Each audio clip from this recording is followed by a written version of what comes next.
അനുഗ്രഹിക്കപ്പെട്ട നല്ല സമയത്തിനായി ഞാൻ ദൈവത്തെ സ്തുതിക്കുന്നു, സ്തോത്രം ചെയ്യുന്നു.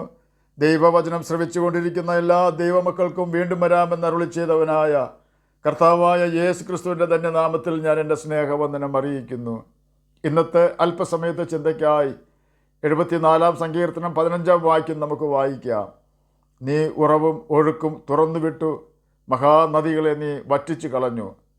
അനുഗ്രഹിക്കപ്പെട്ട ഒരു വേദവാക്യമാണ് നാം കേട്ടത്.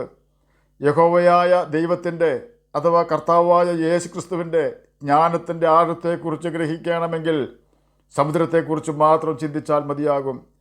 ഓക്സിജൻ കത്തുപിടിക്കുന്ന വാതകമാണെന്ന് ശാസ്ത്രം തെളിയിച്ചിട്ടുണ്ട്. ഹൈഡ്രജൻ അതുപോലെ തന്നെ പോപ്പ് എന്ന ശബ്ദത്തോടെ പൊട്ടിത്തെറിക്കുകയും കത്തുകയും ചെയ്യുന്ന വാതകമാണെന്ന് ശാസ്ത്രം മനസ്സിലാക്കിയിട്ടുണ്ട്. 2 ഹൈഡ്രജൻ ആറ്റത്തിൻ്റെ കൂടെ ഒരു ഓക്സിജൻ ആറ്റം ചേർന്നാൽ ജലം ആകുമെന്ന് സയൻസ് കണ്ടുപിടിച്ചിട്ടുണ്ട്. അതീവ സ്ഫോടന ശേഷിയുള്ള 2 വാതകങ്ങളെ കൂട്ടിച്ചേർത്തുകൊണ്ട് സ്ഫോടനത്തെ ശമിപ്പിക്കുന്ന, തീ കെടുത്തുന്ന ജലം ആക്കി തീർത്ത സമുദ്രമുണ്ടാക്കിയവനാണ് നമ്മുടെ കർത്താവ്. അങ്ങനെയെങ്കിൽ ഏറ്റവും സ്ഫോടനാത്മക സ്വഭാവമുള്ള ഒരു സഹോദരിയെയും ഒരു സഹോദരനെയും ചേർത്ത് ഒരു കൊച്ചു ഭവനം പണിയുവാൻ ദൈവത്തിന് എത്ര അധികം കഴിയുമെന്ന് നാം ഓർക്കണം. വ്യത്യസ്ത സ്വഭാവക്കാരാണെങ്കിലും പരസ്പരം കരുണ കാണിച്ച് യേശുവിന് കുടുംബത്തിൻ്റെ നാഥനായി പ്രവർത്തിക്കുവാൻ അവസരം കൊടുത്താൽ ഏത് തീരുമാനം ആരെടുത്താലും യേശു അംഗീകരിക്കുന്ന തീരുമാനം മാത്രമേ എടുക്കൂ എന്ന് തീരുമാനിച്ചാൽ കുടുംബം ആനന്ദകരവും ആശ്വാസകരവും പൊട്ടിത്തെറികളില്ലാത്തതും ശാന്തവും മാതൃകയുള്ളതുമായി തീരും എന്നതിന് യാതൊരു സംശയമില്ല.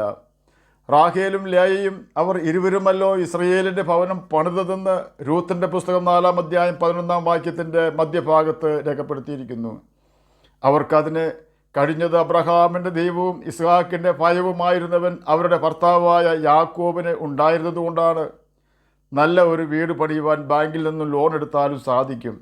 എന്നാൽ സമാധാനവും ദൈവിക സന്തോഷവുമുള്ള ഒരു ഭവനം പണിയുവാൻ സമാധാന പ്രഭുവായ കർത്താവായ യേശു ക്രിസ്തു ഉണ്ടെങ്കിൽ മാത്രമേ സാധിക്കൂ. അത് സമാധാനത്തിൻ്റെയും സന്തോഷത്തിൻ്റെയും ഉറവും ഒഴുക്കും നമ്മുടെ ഹൃദയത്തിലേക്കും ഭവനത്തിലേക്കും തുറന്നു വിടുവാൻ യേശുവിന് കഴിയും. ആകയാൽ എന്നെ കേൾക്കുന്ന പ്രിയ ദൈവമകനെ, ദൈവമകളെ, യേശുവിൻ്റെ ഭാവം ഉള്ള വ്യക്തിയായി നമുക്ക് തീരാം. അവൻ ദൈവരൂപത്തിലിരിക്കെ ദൈവത്തോടുള്ള സമത്വം മുറുകെ പിടിച്ചുകൊള്ളണമെന്ന് വിചാരിക്കാതെ ദാസരൂപമെടുത്തു തന്നെത്താൻ താഴ്ത്തി മരണത്തോളം, ക്രൂശിലെ മരണത്തോളം അനുസരണമുള്ളവനായി തീർന്നു. ആ മാർഗം വിജയത്തിൻ്റെ മാർഗമാണ്. അതെ, അതുമാത്രമാണ് കുടുംബത്തിലാണെങ്കിലും സമൂഹത്തിലാണെങ്കിലും വിജയിക്കുവാനുള്ള ഏക മാർഗം. ഇസ്രായേൽ മക്കൾ മിസ്രയീമിൽ അടിമപ്പണി എടുക്കുകയാണ്. അവർക്ക് ഒരേ ഒരു ആഗ്രഹമേ ഉണ്ടായിരുന്നുള്ളൂ, എങ്ങനെയെങ്കിലും മിസ്രയീമ്യരുടെ അടിമത്തത്തിൽ നിന്നും രക്ഷപ്പെടണം. നാളുകൾ അവർ പ്രാർത്ഥിച്ചു. ഒടുവിലിതാ മോശയിൽ കൂടി ജനം കേട്ടു, എൻ്റെ ജനത്തിൻ്റെ കഷ്ടത ഞാൻ കണ്ടു, അവരുടെ നിലവിളി ഞാൻ കേട്ടു എന്ന ദൈവശബ്ദം. ഒരു വ്യക്തിയുടെ നിലവിളി ശബ്ദം കേൾക്കുമ്പോൾ ചെവി പൊത്തിക്കളയുന്നവനല്ല നമ്മുടെ കർത്താവ്. ദൈവദോഷിയായ ഇസ്രയേൽ രാജാവായ ആഹാബുമായി സംബന്ധം കൂടുകയും ആഹാബിനാൽ വഞ്ചിക്കപ്പെട്ട് രാമോത്തിലേക്ക് യുദ്ധത്തിന് പോവുകയും രാജവസ്ത്രം ധരിച്ച് ഇസ്രയേൽ രാജാവ് താനാണെന്ന് തോന്നുമാറ് രഥത്തിൽ ഇരിക്കുകയും ചെയ്ത യഹൂദ രാജാവായ യഹോശാഫാത്ത് തൻ്റെ മരുമകനും യഹോശാഫാത്തിൻ്റെ മകനുമായ വ്യക്തിയെ യഹോശാഫാത്തിൻ്റെ മരണശേഷം യഹൂദ രാജാവാക്കണമെന്ന ലക്ഷ്യത്തോടെ താൽക്കാലികമായി അരാം സൈന്യത്തിൻ്റെ മുമ്പിലേക്ക് ഇസ്രയേൽ രാജാവാക്കി വേഷം കെട്ടിച്ച് ആഹാബ് യഹോശാഫാത്തിനെ വിട്ടിരിക്കുകയാണ്. ഒരു ദൈവമകനായിരുന്ന യഹോശാഫാത്തിന് ആഹാബിൻ്റെ വഞ്ചന മനസ്സിലായില്ല. അരാം രാജാവ് സൈനിക മേധാവികൾക്ക് കൽപ്പന കൊടുത്തിരുന്നത് നിങ്ങൾ മറ്റാരോട് യുദ്ധം ചെയ്യാതെ ഇസ്രയേൽ രാജാവിനോട് മാത്രം പടയേൽക്കണം, അവനെ കൊല്ലണം എന്നായിരുന്നു. ആകയാൽ ഒരേ സമയം അനേക രഥനായകന്മാർ യഹോശാഫാത്ത് ഇസ്രയേൽ രാജാവാണെന്ന് ഉള്ള ചിന്തയാൽ അവനെ കൊല്ലുവാൻ അടുത്തു. എന്നാൽ യഹോവയിൽ മാത്രം ആശ്രയം വെച്ച് യഹോവയെ സകലത്തിലും അനുസരിക്കുന്ന യഹോശാഫാത്ത് തൻ്റെ രഥത്തിൽ ഇസ്രയേൽ രാജാവായ ആഹാബിൻ്റെ രാജവസ്ത്രം ധരിച്ചിരിക്കുമ്പോൾ തന്നെ യഹോവയോട് നിലവിളിച്ചു. ഉടനെ രഥനായകന്മാർക്ക് മനസ്സിലായി ഇവൻ ഇസ്രയേൽ രാജാവല്ല എന്ന്. അപ്പോൾ തന്നെ രഥനായകന്മാർ യഹോശാഫാത്തിനെ വിട്ടുപോയി. 2 ദിനവൃത്താന്ത പുസ്തകം 18 അധ്യായത്തിൽ ഇതിനെക്കുറിച്ച് രേഖപ്പെടുത്തിയിരിക്കുന്നു. എന്നെ കേൾക്കുന്ന പ്രിയ ദൈവമകനെ, ദൈവമകളെ, കാട്ടുപോത്തിൻ്റെ കൊമ്പുകൾക്കിടയിൽ പ്രാർത്ഥനയ്ക്ക് മറുപടി തരുന്ന ഒരു നല്ല കർത്താവാണ് കർത്താവായ യേശു ക്രിസ്തു അഥവാ യഹോവയായ ദൈവം. പാപം ചെയ്യാതെ നമ്മുടെ നാവിനെയും വ്യാജം പറയാതെ നമ്മുടെ അതിർത്തിയെയും നാം സൂക്ഷിക്കണം എന്ന് മാത്രം. ഇവിടെ നാം കണ്ടത് നിലവിളിക്കുന്ന തൻ്റെ മകനായ യഹോശാഫാത്തിന് വേണ്ടി കരുണയുടെയും കൃപയുടെയും ഉറവും ഒഴുക്കും തുറന്നുവിട്ട് യഹോശാഫാത്തിനോട് രഥനായകന്മാർക്ക് കരുണ തോന്നുമാറാക്കിയവനായ കർത്താവിനെയാണ് ഇസ്രയേൽ ജനത്തിൻ്റെ നിലവിളി കേൾക്കുകയും അവരുടെ കഷ്ടത കാണുകയും ചെയ്ത കർത്താവ്. മോശയെ അയച്ച് 10 ബാധം ഇസ്രയേലിൽ വരുത്തുകയും ജനത്തെ രക്ഷിച്ച് ചെങ്കടൽ കടത്തുകയും ചെയ്തു. ജനം പ്രതീക്ഷിക്കാത്ത പല പ്രതികൂലങ്ങളും മരുഭൂമി യാത്രയിൽ അവർ നേരിട്ടു. അവരുടെ എല്ലാ പ്രതിസന്ധികളിൽ നിന്നും അവരെ രക്ഷിക്കുവാൻ യഹോവയ്ക്ക് അഥവാ കർത്താവായ യേശു ക്രിസ്തുവിനെ കഴിയുമെന്ന് ജനത്തെ പഠിപ്പിക്കുവാനുള്ള മുഖാന്തരമായി ദൈവം ജനത്തിൻ്റെ പ്രതിസന്ധികൾ ഉപയോഗിച്ചു. അവരുടെ പ്രതിസന്ധികൾ ഒന്നും ദൈവം അവർക്ക് വരുത്തിയതല്ല. അവർ കടന്നുപോകുന്ന മരുഭൂമിയുടെ സ്വഭാവം അവർ അനുഭവിക്കേണ്ടി വന്നു എന്നേ ഉള്ളൂ. വെള്ളമില്ലാതെ ജനം മരുഭൂമിയിൽ കഷ്ടപ്പെട്ടു. വെള്ളമില്ലാത്ത അവസ്ഥയിൽ അവർ ചില മണിക്കൂറുകൾ പ്രയാസപ്പെട്ടു. വെള്ളം കിട്ടുന്നില്ല എന്ന് കണ്ടപ്പോൾ അവർ മോശയോട് വഴക്കുണ്ടാക്കി. മോശയോട് വഴക്കുണ്ടാക്കുവാൻ നിൽക്കാതെ മോശയുടെ ദൈവത്തോട് അവരുടെ ആവശ്യങ്ങൾ അവർക്ക് പറയാമായിരുന്നു. അവർ അത് ചെയ്തില്ല.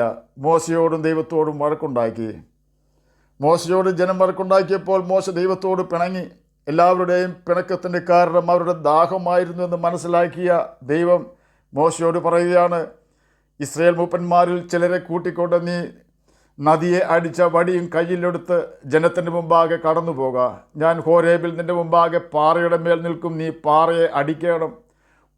ഉടനെ ജനത്തിന് കുടിപ്പാൻ വെള്ളം അതിൽ നിന്നും പുറപ്പെടും എന്ന് കൽപ്പിച്ചു. ഇസ്രയേൽ മൂപ്പന്മാർ കാണുക മോശ അങ്ങനെ ചെയ്തു എന്ന് പുറപ്പാട് പുസ്തകം 17-ാം അധ്യായം 5 മുതൽ 7 വരെയുള്ള വാക്യങ്ങളിൽ രേഖപ്പെടുത്തിയിരിക്കുന്നു. തന്നെയുമല്ല, അവൻ പാറയെ അടിച്ചു, വെള്ളം പുറപ്പെട്ടു, തോടുകളും കവിഞ്ഞൊഴുകി. സത്യം എന്ന് മത്സരികളായ ഇസ്രയേൽ ജനം പറഞ്ഞത് 78-ാം സങ്കീർത്തനം 20-ാം വാക്യത്തിലും. അവൻ പാറയെ പിളർന്നു, വെള്ളം ചാടി പുറപ്പെട്ടു, അത് ഉണങ്ങിയ നിലത്തുകൂടി നദിയായി ഒഴുകി എന്ന് 105-ാം സങ്കീർത്തനം 41-ാം വാക്യത്തിലും രേഖപ്പെടുത്തിയിരിക്കുന്നു. അതെ, ദൈവം മണ്ണിനടിയിലെ ഉറവും ഒഴുക്കും മാത്രമല്ല, മണ്ണിന് മുകളിലുള്ള ജലം ലഭിക്കുമെന്നൊരു പ്രതീക്ഷയുമില്ലാത്ത ചുട്ടുപൊള്ളുന്ന പാറയിൽ നിന്ന് പോലും ഉറവും ഒഴുക്കും തുറക്കുവാൻ കഴിവുള്ളവനാണ്. എന്നെ കേൾക്കുന്ന പ്രിയ ദൈവമകനെ, ദൈവമകളെ, ദൈവം വെള്ളത്തിൻ്റെയും അനുഗ്രഹത്തിൻ്റെയും നന്മയുടെയും സമാധാനത്തിൻ്റെയും കൃപയുടെയും കരുണയുടെയും നല്ല ഭാവിയുടെയും ഉറവും ഒഴുക്കും തുറന്നു വിടുന്നവനാണ്. അവൻ ഒരു ഉറവ തുറന്നാൽ, ഒഴുക്ക് തുറന്നാൽ, ഒരു വാതിൽ തുറന്നാൽ അത് അടയ്ക്കുവാൻ പ്രാപ്തനായവൻ ഭൂമിയിൽ ജനിച്ചിട്ടില്ല, ഇനി ജനിക്കുകയുമില്ല. നമുക്ക് കർത്താവായ യേശു ക്രിസ്തുവിൻ ധൈര്യത്തോടെ അതുകൊണ്ട് വിശ്വസിക്കാം. എന്നാൽ ഏത് ഒഴുക്കാണെങ്കിലും ഉറവയാണെങ്കിലും അത് നമ്മുടെ ഒരു ചെറിയ പാപത്തിന് പോലും അടയ്ക്കുവാൻ കഴിയും എന്ന യാഥാർത്ഥ്യം നാം മറന്നു പോകരുത്. പാപം ചെയ്ത ഏതെങ്കിലും അനുഗ്രഹത്തിൻ്റെ നീരുറവയുടെ ഒഴുക്കും ഉറവും നാം അടച്ചിട്ടുണ്ടോ? ആ കല്ല് നാം തന്നെ എടുത്തു മാറ്റണം. എങ്ങനെയാണ് ആ കല്ലെടുത്തു മാറ്റേണ്ടത്? ആരോടാണോ തെറ്റ് ചെയ്തത് ആ വ്യക്തിയോട് മാപ്പ് ചോദിക്കണം. അതിനുശേഷം നമ്മുടെ വീണ്ടെടുപ്പുകാരനായ കർത്താവായ യേശു ക്രിസ്തുവിനോട് മാപ്പ് ചോദിക്കണം. എന്നാൽ നിശ്ചയമായും നമ്മുടെ ഒരു ഉറവയും ഒഴുക്കും തടഞ്ഞു വയ്ക്കുവാൻ കർത്താവ് ആരെയും സമ്മതിക്കുകയില്ല. ആ ശ്വാസം കൊണ്ട് നമ്മെ കർത്താവായ യേശു ക്രിസ്തു നിറയ്ക്കുക തന്നെ ചെയ്യും. ആകയാൽ നമുക്ക് യേശുവിനെ അനുസരിക്കുകയും നിത്യജീവനാവകാശികളായി തീരുകയും ചെയ്യാം. അതിന് കർത്താവ് നമ്മെ സഹായിക്കട്ടെ എന്ന് പ്രാർത്ഥിച്ചുകൊണ്ട് ഞാൻ എൻ്റെ വാക്കുകളിൽ നിന്ന് വിരമിക്കുന്നു. നമുക്ക് പ്രാർത്ഥിക്കാം. ഞങ്ങളെ സ്നേഹിക്കുന്ന സ്വർഗീയ പിതാവേ, നല്ല വചനത്തിനായി അങ്ങയെ സ്തുതിക്കുന്നു, സ്തോത്രം ചെയ്യുന്നു. എന്നെ കേൾക്കുന്ന ഏതെങ്കിലും പ്രിയപ്പെട്ടവരുടെ അനുഗ്രഹത്തിൻ്റെ ഉറവ് നിന്നുപോയെങ്കിൽ അത് തുറന്നു കൊടുക്കണമെന്ന് പ്രാർത്ഥിക്കുന്നു. എന്നെ കേൾക്കുന്ന ഏതെങ്കിലും പ്രിയപ്പെട്ടവർ അങ്ങേ തിരിച്ചറിയാതിരിക്കുന്നുവെങ്കിൽ അങ്ങേ തിരിച്ചറിയുവാൻ തക്ക ഹൃദയദൃഷ്ടി അങ്ങ് അവർക്ക് തുറന്നു കൊടുക്കണമെന്ന് പ്രാർത്ഥിക്കുന്നു. അങ്ങയുടെ കൽപ്പനകൾ അനുസരിച്ച് നിത്യജീവനാവകാശികളായി തീരുവാൻ അടിയനെ കേൾക്കുന്ന അങ്ങനെ കുഞ്ഞുങ്ങളെ സഹായിക്കണമേ. പഠിക്കുന്ന കുഞ്ഞുങ്ങൾക്ക് പഠിക്കുവാനുള്ള ബുദ്ധിയും ജ്ഞാനവും ഓർമ്മശക്തിയും കൊടുക്കണമേ. പ്രാർത്ഥന കേട്ടതിനായി സ്തോത്രം. യേശുവിൻ്റെ നാമത്തിൽ തന്നെ ആമേൻ. കർത്താവ് എല്ലാവരെയും അനുഗ്രഹിക്കട്ടെ.